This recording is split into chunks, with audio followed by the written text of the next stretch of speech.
Okay, let's dive into one of the most pivotal moments in all of human history.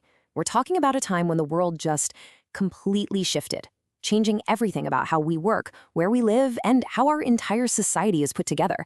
This is the story of the Industrial Revolution. To really get a feel for just how massive this change was, just look at this. On one side, you have the world before, where pretty much everything was made by hand, which was, slow and super expensive. And on the other side, the world after, a machine-made world with fast, cheap, mass-produced stuff. This wasn't just a small upgrade, it was a total reinvention of how we make things. So let's paint a picture of what things were like. Before this whole revolution kicked off, the economy was almost entirely based on farming. Most people were farmers, just growing enough to get by, and anything else was made by skilled artisans, one single piece at a time. It was a world that was quite literally built by hand. And this whole transformation, it's got a name: industrialization. This is the key idea for our whole explainer today, that big, historical shift from a farming world to one built around factories and machines.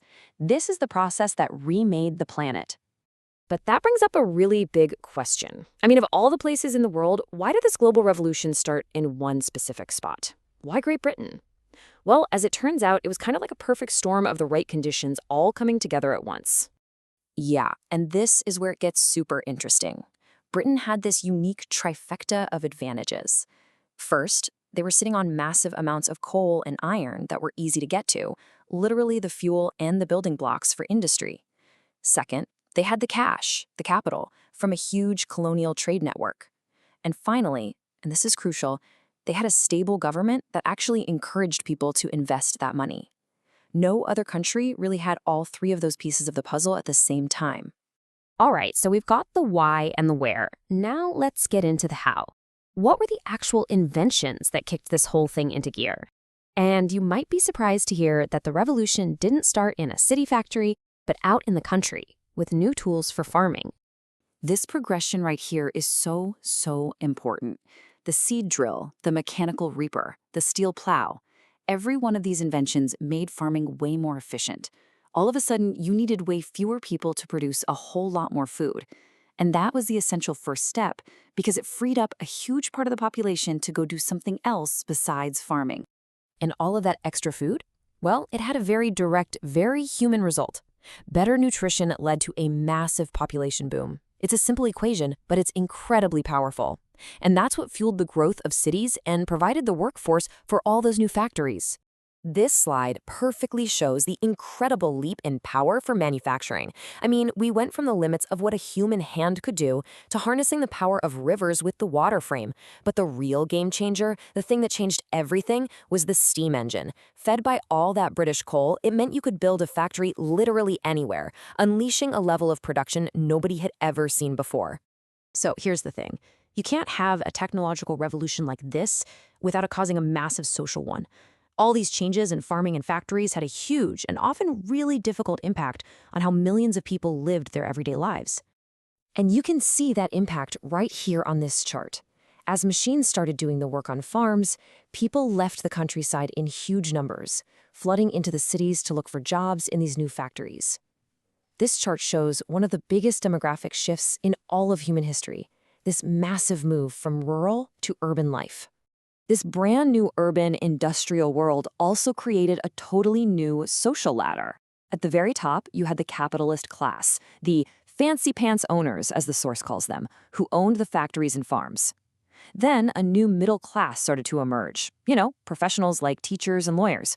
And then at the bottom, you had the enormous working class, the people earning wages who actually made the whole system run. Now, this revolution didn't just stay put in Britain. As industrialization started to spread, it began to completely redraw the map of the world, creating a new and really unequal global balance of power. And this comparison here shows that new global divide perfectly. On one side, you have what became known as the core nations, the industrial powerhouses like Britain, and later Germany and the US. And on the other side, you have the periphery nations, which were often colonies, whose main job was now just to export raw materials to feed the factories in the core. This whole new setup, it fueled a second, even more intense wave of imperialism. These industrialized nations developed two insatiable appetites: let's call them cravings, that pushed them to expand their empires all across the globe. So, what were these cravings? Well, first, they needed a constant, never ending supply of raw materials: cotton, rubber, iron, you name it, just to keep the factories going. And second, because those factories were pumping out so much stuff, they desperately needed new markets, new people overseas to sell all those surplus goods to. It became a cycle of taking resources and selling back finished products. And this table gives us two really stark examples of how this all played out.